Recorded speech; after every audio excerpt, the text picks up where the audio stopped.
Doctor Syed Mohammad Enayetullah Abbasi হুজুরর একটা বক্তব্যরে কেন্দ্র করিয়া অনেকে লেখালেখি কররা।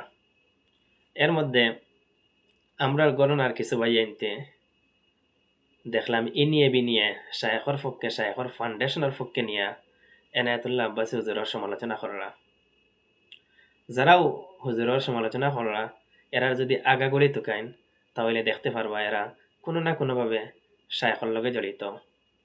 এর মধ্যে স্ক্রিনে একজনের ছবি দেখরা, এনার নাম হইল গিয়া মাহফুজ হাদি। এই মানুষটা বিভিন্ন সময় আমরার বড় বড় আলিম অখলরে নিয়া লেখালেখি করে। বিগত কয়েক মাস আগে দারুন নাজাতের হেড মুহাদ্দিস মুফতি উসমান গনি সালেহি হুজুরে নিয়াও এই মানুষটা লেখালেখি করছে।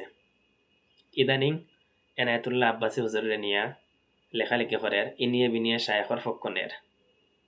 তার আইডিতনে কোনো সময় শায়েখর বিপক্ষে পোস্ট পাইতা নাই। সেনে পাইতা নাই, এটারও একটা কারণ আছে।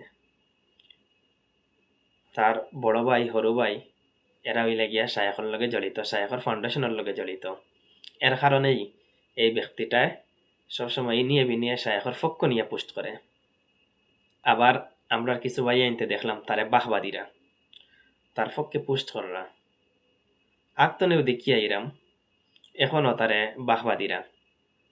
খেনেরে ভাই, আপনার উচিত আছিল তারে বুঝানি, তারে থামানি, কিন্তু আপনারা তারে না থামাইয়া তারে বাহবাদীরা, তারে শুভকামনা জানাইরা, তার পক্ষে পোস্ট করে না।